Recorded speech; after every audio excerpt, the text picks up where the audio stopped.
The Spitewood does not welcome intruders. It grows around them. Roots split stone. Trunks choke clear paths. What once was ground becomes contested, dangerous, and alive. Today I want to show off a set of Spitewood terrain I designed for Warhammer Underworlds, and more importantly, how I use it at the table to add tension without breaking balance. These rules are simple, fast, and meant to feel like the forest itself is pushing back. Terrain is placed after all other feature tokens are on the board. Once that's done, players alternate placing one terrain piece at a time after a roll-off. Terrain cannot be placed on starting hexes, edge hexes, or any hex containing a feature token. Each terrain piece must be placed at least 2 hexes away from any other terrain. This keeps the board readable and prevents hard lockdowns.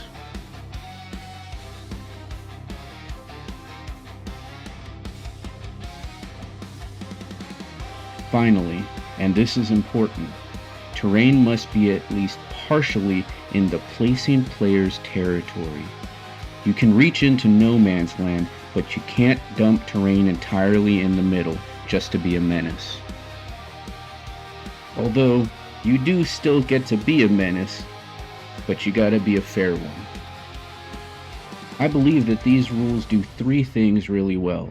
First, they preserve clarity. No cluttered choke points or unreadable piles. Second, they reinforce territory identity. Your side of the board starts to feel shaped by your warband. Feel free to use all, some, or none of the terrain. You shape your side of the battlefield. And third, they keep terrain interactive, not oppressive. Once both players have chosen to pass on terrain, you're ready to begin. Also, I feel like the intended theme of Spitewood should be to threaten movement, but not eliminate it.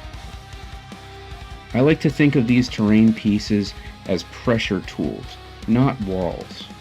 Use them to force longer paths, not block objectives outright. Angle terrain to create decisions. Go fast and exposed, or slow and safe. Leave sightlines. The forest should feel hostile, not convenient.